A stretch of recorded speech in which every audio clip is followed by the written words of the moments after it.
Girl, I don't know if this is working. I hope it is. Yeah. How you guys doing? Hello. Good, thank you. Good.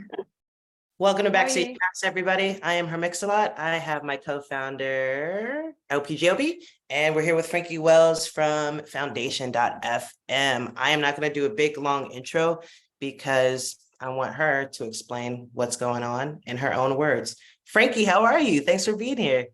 I'm good, thanks. Thank you so much for having me. I feel like we've switched because you did a panel for Foundation FM, which was very insightful. And like I learned so much from that. So I'm hoping that I'm just as informative and witty and charming and talented.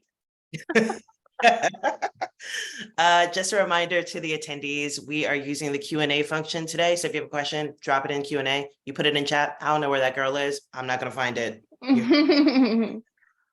Frankie, what's your origin story? Tell us what made you the superhero that sits here before us today.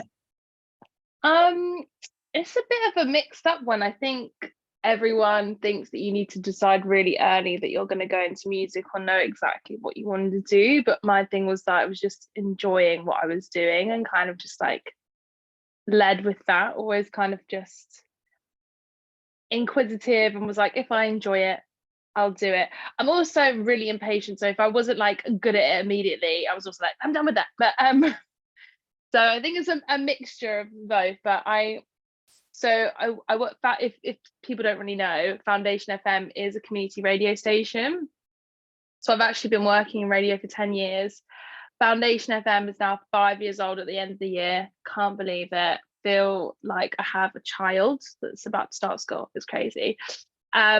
And I kind of discovered radio at university. I was studying drama and theatre studies and had always thought I was going to go into acting and directing, and just like accidentally fell in love with radio there. I wasn't even good at it. I was awful at it. They tried to chuck me off it, all of it, but I was like having none of it. I was just like, oh, I'm here to stay. And I ended up winning an award. And I think sometimes when you just like get recognition from your industry or someone kind of gives you a pat on the back, it makes you go, oh, maybe I can do this. Instead of it just being a hobby, it was like, oh, there's actually radio stations out there and this could be a job, and I could enjoy having a job instead of just, fumbling around and hoping to find something outside of university that was creative. And so I went to Global, which owns 8 radio stations. They look after Capital Xtra, Radio X, Classic, LBC, Smooth. Oh, I feel like there's like one more, but I can't remember. And I actually ended up there because they were doing 2-week internships in revenue management. And I just turned up there and I was like, I want to work in radio. And you're going to give me a job. And I think I was only 22, and I think I just said it. I didn't think I just caught them off guard so much. They were like, oh, okay. They ended up giving me a job there, not in revenue management. I ended up working in LBC, Classic FM, all of the stations that I really actually didn't want to be at, because none of them are music. But I think they informed my love for conversation and bringing music together in the end. Left there, went to the BBC, and I think it's different in America because there's so many college radio stations and there's so many like national radio stations in every state. Every city has a different radio station, whereas like in like the UK, you literally have like Global, Bauer, and the BBC, and it's very competitive. Everyone knows everyone, and it's very like you just stay there.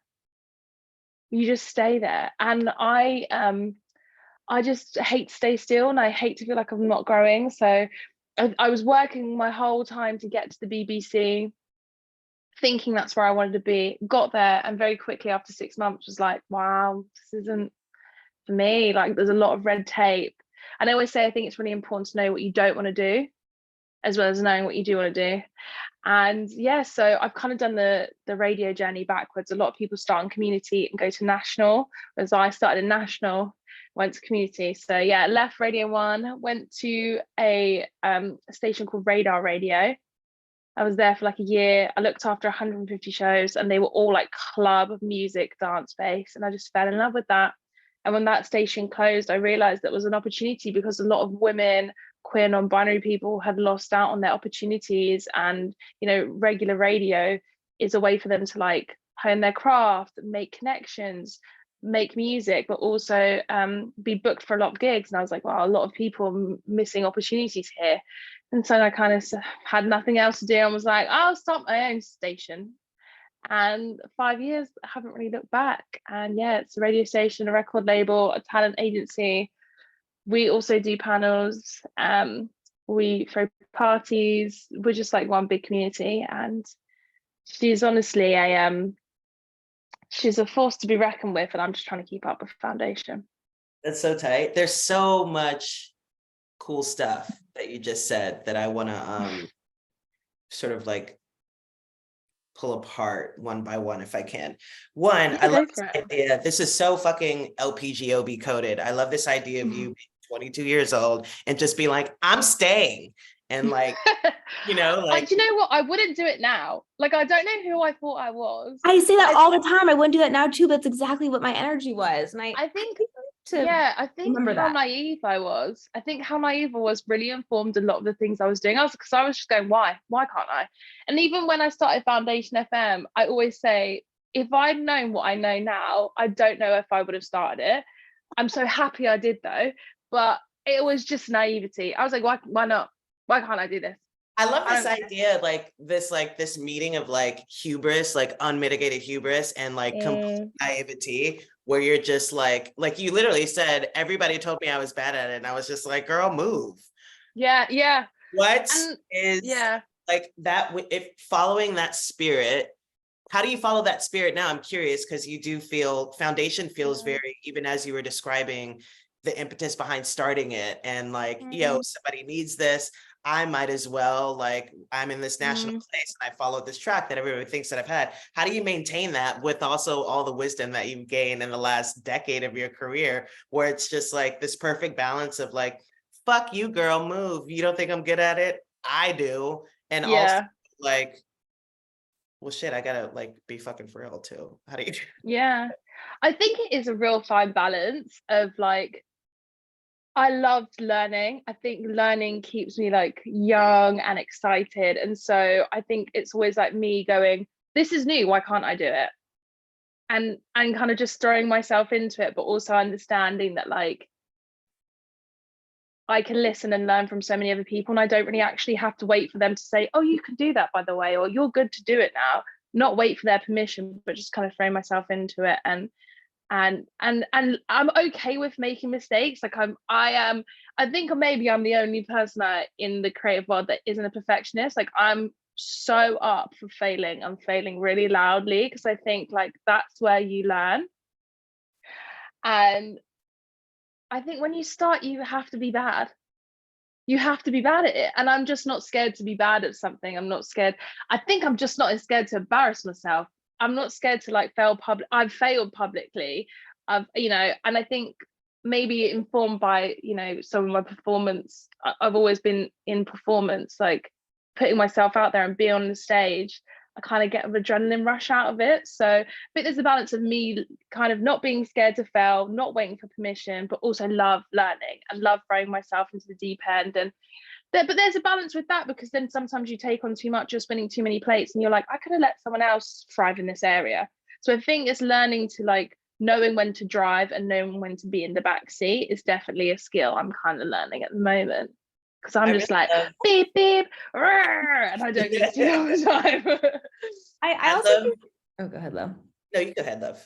I think that the beginning of you telling your story, you touched on something really important that I'm trying to find again in my life, which is you ended up in radio because you were just following your bliss. You were doing what you liked. And that's, if you were following your bliss, you're always gonna have motivation and energy to do that thing. Yeah. What, instead of getting the gold star, or like, it was just something you genuinely enjoyed. What were the things that you enjoyed about radio?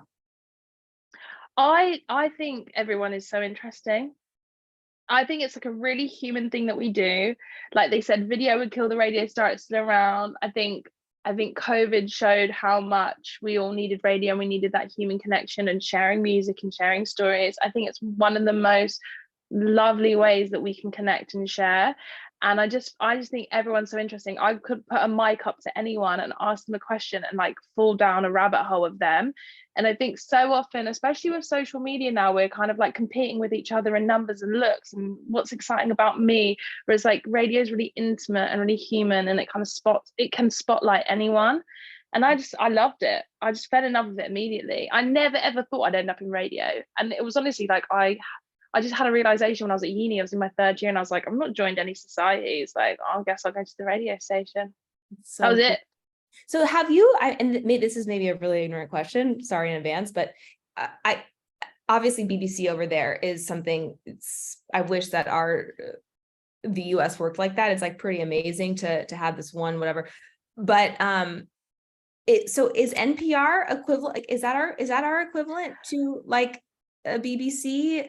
I know it's slightly different. Kind of. I feel like Supposed to be. It's supposed to be. yeah, I feel like it could be like NPR. I feel like it could be like even Sirius XFM. Like, Oh, okay.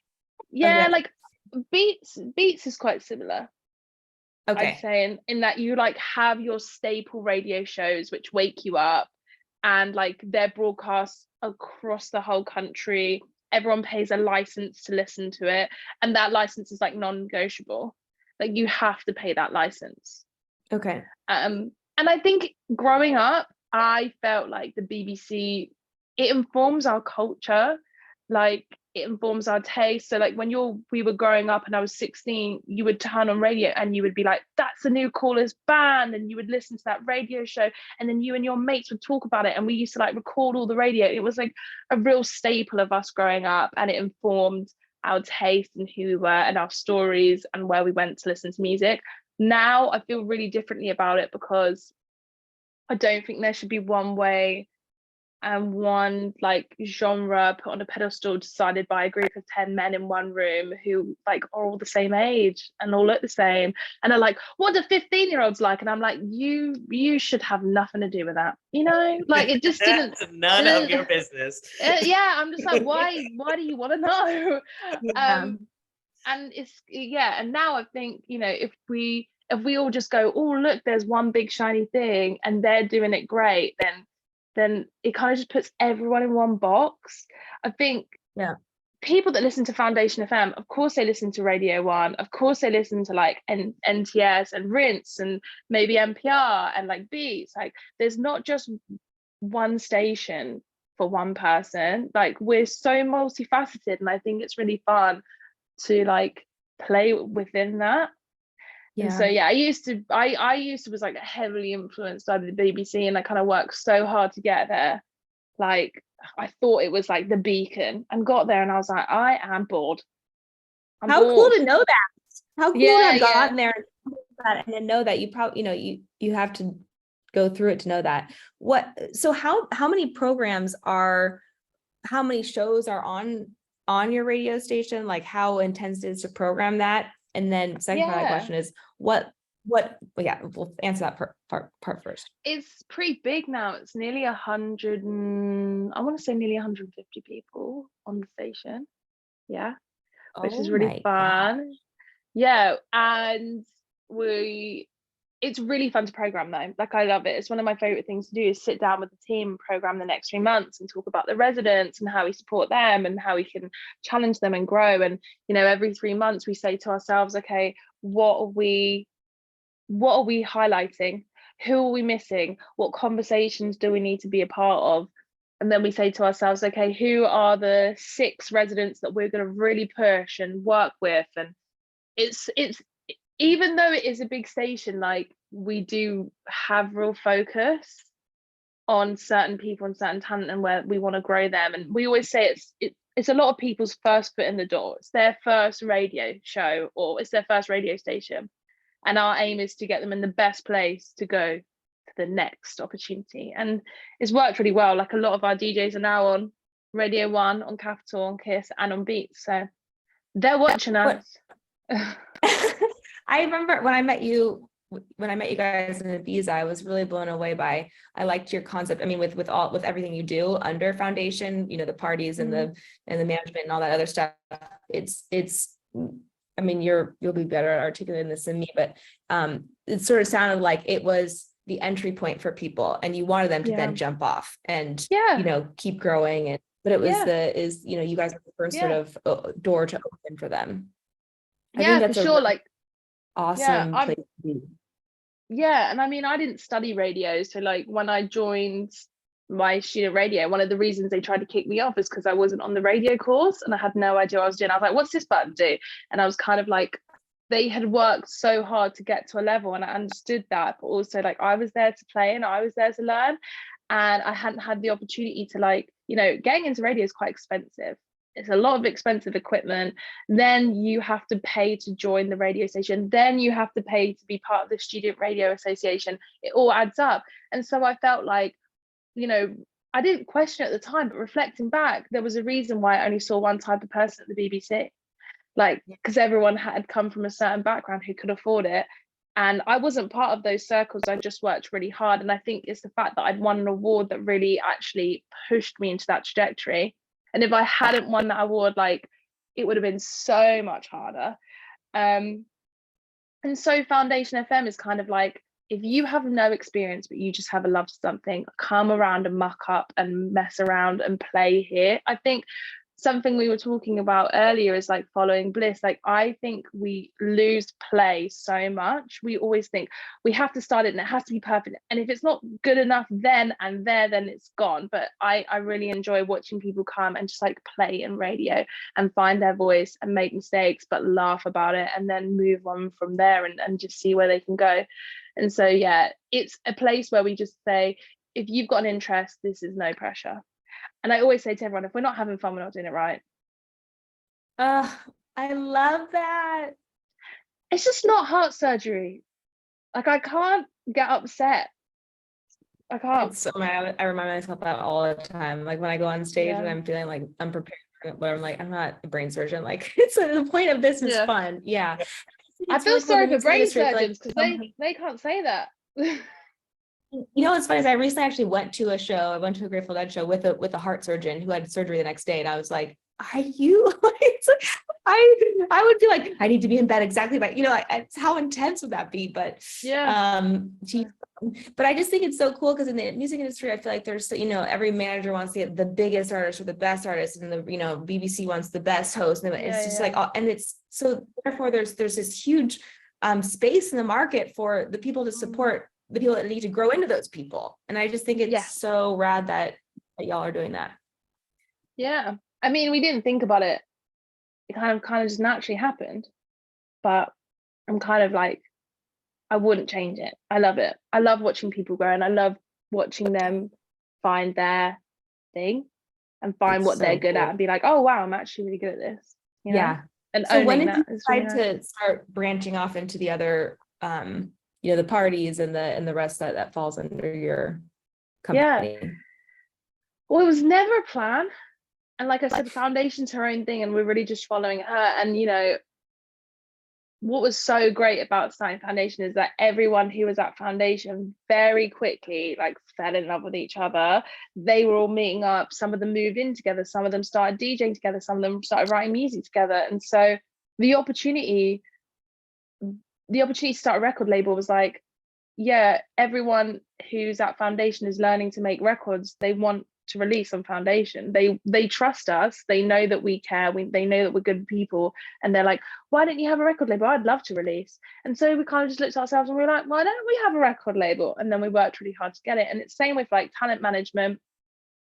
We ended up getting loads of, I think partly out of laziness on some people's parts, people were messaging us being like, do you know any female DJs? And we were like, we know some, don't worry about it, we've got you. And we ended up getting our talent so many gigs, and we were getting them more gigs than their actual talent agents. So we were like, they want us to manage them, we will, why not? And kind of going on that journey. And it's just really been about who at Foundation wants to take up that role. So like everyone kind of joins, and the first point of contact is the radio station. But I got to a point where I was like, I've done radio for like 6 years, I want to try managing someone, I'm going to give it a go. And then started managing, and someone came to Foundation, they started, and then later they were like, do you know what, I really want to throw a party, can I throw a party? And I'm like, yeah, go for it. And now we have events, and it's all just like that domino effect of like, when someone comes to us and says, why haven't you done this? We're like, yeah, good point. Who wants to do it? Put your hands up. And again, it's coming back to learning, but also following that passion, following that bliss, and knowing that we're all in it together, and we're all, you know, learning, and it can go wrong, but we've got each other's backs. And luckily everyone at Foundation is hugely supportive and very understanding, because of course we make mistakes, sometimes things go wrong, but everyone's always like, well, no, I haven't been shouted at yet. You named earlier that like part of the impetus behind starting Foundation was you saw this like glaring lack of space for female DJs, gender expansive folks, queer folks, non-binary folks. Can you speak a little bit too, and you sort of touched on it in your last answer, can you speak a little bit to just this idea of creating authentic, safe community for an underserved group, and how that's blossomed into the job of your well, I think, you know, I grew up in London. I kind of got, you know, emerged into like underground nightlife, which is predominantly created by queer and people of color. And so I found myself in those groups a lot, and the conversation we kept having was, where are our spaces, or why are our spaces being taken, you know, or why do they want to give us an opportunity but not pay us for it, and then why are you taking our ideas? And I was at the BBC, and I mean, I was only like 24, 25, but I'm white, cis, you know, and I felt ignored, and I felt like stifled, and I felt like there was no opportunities for me, and I like have huge privilege. And so when I was around these conversations, I was like, yeah, there isn't a space. And sometimes it's not easy for people from these backgrounds to take up the space. So I was like, if why not me? And the whole point of Foundation is to hold this platform, hold this space, and let people rise above it, rise above us even, from those communities, because they have like educated and created so much. It's kind of just like, it comes to me and Foundation FM quite naturally. We're just surrounded by these people all the time. These conversations always come up. And also we ask the questions. We're going, okay, who are we not supporting at the moment? We noticed there was no South Asian women on air apart from BBC Asian Network, and they were only allowed to be on BBC Asian Network. So we said to ourselves, okay, where's our Nepali show? Where's our version of Dialed In? Where are the women around us? And so we went to work, and now we've got all these shows. And so we know when to ask the questions, we know when to speak, and we know when to hold space, but we also know when to like be quiet and just listen. And also, again, it comes back to the fact of like, we're just not afraid to make mistakes, and we hold ourselves accountable. I think a lot of the time people are like, no, we're not bad, because look, we have that one person, and see, whereas we're very ready to be like, do you know what, we could be better, and you know what, we haven't thought about this. And I think it's just such small things like that that really make a difference. I don't know if that answered the question. It definitely answers the question. Do you think that you're sort of at the point now where your reputation for that precedes you, and the creators that are coming to you and knocking down your door know that they're going to be greeted with warmth and safety, and not just tolerated, but rather celebrated for their diversity of perspective and given all the space that they need to express that as them full selves? I really hope so, but I'm also like, Foundation is tiny. It's a drop in the ocean right now. And I'm still learning. This is the thing. Drink every time I say learning, by the way. I'm still really growing. Like, Foundation's tiny. We have a small reputation, and I like to think people do feel that way, but I could be so much bigger and so much better. And that is one thing that really excites me. And I want Foundation to be an example that someone else who might not be anything like me will feel like no one's representing them, and they start a radio station or they start a platform. I want so many other things to pop up and them have their reputation and they be celebrated. So it's nice to know that it's out there and it's growing and it will become bigger, but I hope that more instead of people coming to us, I hope it's more that we inspire people to start their own thing. Because Hey, there's so much space. There's so much space. There's so much space, and I agree with that. And I accept your answer, but I'd also offer a gentle reframe. And that reframe is to encourage you to focus on impact, right? Like we feel we have the same conversations about FemHouse. We often feel the same way about FemHouse. Just like we're a very tiny cog in a giant system that needs to, quite frankly, be dismantled and rebuilt. And our thing is like, if we can inspire someone to not be scared in the way that we were when we first started and create the exact space that they need, build the exact table that they need, that's the impact. Whether or not you've got fucking 100,000 listeners on radio or 100, it doesn't matter. Because like that trickle, that's world impact. When you think about it, that's humanity. That's that trickles down into every facet of one's life, not just the stupid, unserious industry that we work in. Yeah. And I always say, like, because you never know what's going to happen in this crazy world. Like, we went into a pandemic and we got locked indoors. So I always say, you never know what's going to happen. Like, in a year, what if foundation doesn't exist? And I always say, but I know I will have known, and everyone will have known that it existed and it meant something. You know, and that's, I think, I always come back to. I think sometimes it is hard. I think we all do it, where we go, them over there, they look great and they're doing so much, and why haven't I got the opportunity, and why is their stuff going so well? And I do really take it personally, and I need to stop, because like I care so much, and I'm just like, I want to do so well too. But I think I always have to come back to the point, it's like, we did it. Someone listened. We had some people come, and it doesn't matter if we did it once or we did it over and over again for 5 years, 6 years, 10 years, like we did it. And I'm like, it's a reminder to, you know, always take a step back, because it's so hard when you're in it. It's so hard when you're in it. I have some questions here. I have a single question here, but I'm gonna ask it and see if it inspires some other questions. This is from Giella, actually, who's FemHouse's community culture manager. Giella wants to know if you can speak more on how you continue to ground the foundation team as it's grown in so many different disparate areas. It's hard, I guess. Foundation's still a really small team. So we only have 3 full-time members and 3 part-time members. And they didn't join until, so 2 of them have been there a year, and 2 of them have been there a year and a half. So before, it was kind of just like me and my co-founder spinning every single plate you can imagine. And I think the reason we can ground them and the reason that we can help them grow is that we've done it. And we have very honest conversations. I think it's so important to be really transparent. I'm not there being like, I ran the whole of the radio side and it was easy and you're not doing enough, and have you thought about events? I'm going, if this is no longer serving you, how can we help you grow? And it doesn't even need to be in foundation, it can be anywhere.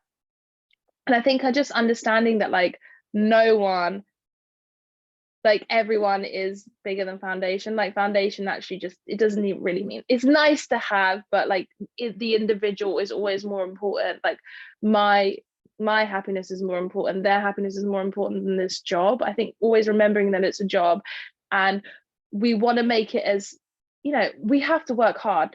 They work extremely hard and they are incredible women, but I want them to know that, like, this doesn't have to be everything to them, and it's not the be all and end all. And like, you know, I never want them to feel like, God, I've worked so hard in this radio side and I don't want to let Frankie down, but I would love to do the events now. You know, I want them to know that they can have it all. I want to encourage them to know that they can have it all, and it doesn't even have to be at Foundation FM. The thing is, when people actually do leave Foundation FM, I can't get rid of them. They're always coming back. They always want advice, and it's really lovely. But I think we ground each other and we just realize that we're all human and this is just a job. This is just a job. Just a job. I hope that's the answer. That's Not sure. Answer. That's a good answer. I know that Gigi loves that answer. If you're sitting down with your younger self, your 22-year-old self, that's like, move, bitch, get out the way. I don't care if I'm on radio, I'm going, period. What do you say to that girl? Oh, be quiet. You're so loud. No, I'm joking. She's so annoying. She's so cheesy. do you know what, it's funny because I was so like, I'm not going anywhere, but at the same time, like, really didn't understand that I was good at anything. I was like, someone's going to catch on soon that I'm really stupid, and this is just like they're going to realize that I don't know how to answer an email, and they're going to realize I don't know how to make a podcast. But I did do all of those things. I was answering emails, and I was making a podcast, and I was, you know, and so many people want that job that if I wasn't in the job, they would have fired me, you know? So I think just understanding my value, and that I was constantly like hoping not to be seen, because I thought if they saw me, they would realize, you know, you're doing it wrong. So I was always trying to make myself smaller, but in fact, I was hindering myself and actually stopped my growth a lot because I was trying to hide so much. And now I think I wish I'd taken up more space and given my opinion more and ran with all of my ideas, because, you know, foundation was something I said out loud once, and now it's been 5 years, and everyone else seems to think it's okay. And so I wish I had been more confident in my own ideas, because I was okay with being like, you need me to do that, I'll do it, I can do it, I promise I can do it, you know. And I think that's one of the reasons that I was like adamant to stay, because I was just like, I will do it, I'll do anything. But I think, you know, I think that was a bad thing as well. That's what I would say. LP, any famous last words?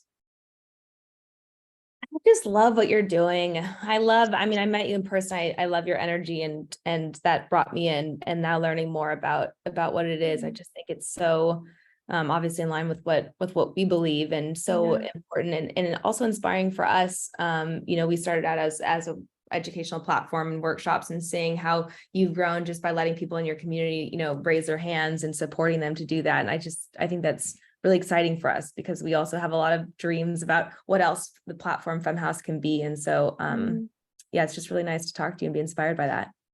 No, thank you so much for having me. It's been, I mean, exactly the same to you. It's so nice to talk to other people and feel kind of like heard and understood. And it is like a real niche thing that we're all doing, and sometimes it feels like we're screaming into the void, but we're all here for each other. And it's so nice to be around other people and that genuinely are like, yeah, go do it, because that's how I feel about you guys. So yeah, right back at you. Thank you. Thank you for taking the time. Tits first is the Femhouse motto. It's our unofficial friendship ethos. Love it. The very definition. I have one final question from Liz P. It's great to hear about how your job is to make something that's supposed to be fun. At the same time, you're talking about access in a system that can be really challenging. How do you balance that fun in a space that can feel not fun? I think, again, it comes down to the honesty and transparency, because it is a real fine line. Like, foundation is a business, and to keep it running, it needs to make money. And for it to make money, the staff and the team need to be doing like their goals, and they can't just come in and can't just hang out and like be on the phone. And so, you know, the people that we employ, they're straight out of uni, and this is their first job, and I feel like their mum. Like, if anyone has any teenage girls, like any of my friends end up having teenage girls, like I am ready to help them, because I know that lingo inside out. And it is really, you know, when you're their boss and they're having a bad day, or their boyfriends or girlfriends piss them off, and it's like your fault because they're having a bad day. I think it's just the transparency of sitting them down and treating them like adults and being like, yeah, we're supposed to be having fun, but a job needs to get done. And if the job's not getting done, like, really, what's your purpose? And if you haven't got a purpose, like, do you feel good about yourself? And I'm not saying their job's their purpose, but what we're trying to do at Foundation is we're trying to give them access, we're trying to give them an education, we're trying to give them creativity, which fulfills something within inside them. And I'm saying, if you're slacking off and you're not meeting this thing that you said you wanted to do that would make you feel good, do you feel good? Yeah. And sometimes it's really hard to say, and sometimes they are not in, like, you know, it's a delicate thing. But it's again something that I'm trying to work out the balance. Like, literally today I had to have a chat with one of my members of staff because they hadn't delivered and we missed a deadline, and I was like, it's really not on. and she like cried, and I was like, don't you cry, Frankie, you hold it together, because I care so much. But like, they have to learn, they have to fail like I failed. I've been on the other end of that conversation, and I always say to them, it's not a fun conversation to have. I've been in your shoes, but oh my God, you have to have it so you can go forward. It'd actually be really bad of me to be like, oh, don't even worry about it, because when you go out into the real world, you're going to have no skills, and no one's going to want to give you the money that you think you deserve, you know? And like, I'm really here to help you win. And I think they really, really know that. They know that I'm their biggest cheerleader. They know that I want them to employ me one day. That's what I'm saying. And so I'm treating them really well now. And so I think they know that we care so much, and that we're a really, you know, fun company to work for. And I think they know that they have to kind of, it's like I always say, as much as you put into Foundation FM, you'll get out. I say it to everyone, the people that are doing the shows, the people that work there. And, you know, I think a lot of the time as well, people have looked at Foundation and been like, I'm a woman, so it must be for me. And I'm like, no, doesn't mean you just get to show up and go, this is mine now, you know? So it's been a process, but we're learning it. And I'm really proud of everyone that works there, because they're so dedicated, and it means the most. Heck yeah. Well, Frankie, we're dedicated to you, and we are your biggest cheerleaders. Oh, stop. God, this is just 11. We should do this once a week. I know, it's like, if we could actually start every Monday with a backstage pass, that would really, like, I wonder how that would impact productivity. Interesting. See you next Monday. We'll do this again next Monday. I'll send the recurring Cal invite. But Frankie, for real, thank you so much for your time. Thank you for Foundation. Yay. Thank you for the community that you build. Thank you for inspiring us. Thank you for the safe spaces that you create. Thank you so much. This is really fun. Thank you. Thank you. Thank you. Have a good one, guys. This has been Backstage Pass. We'll see you at that next, girl. Bye. Bye.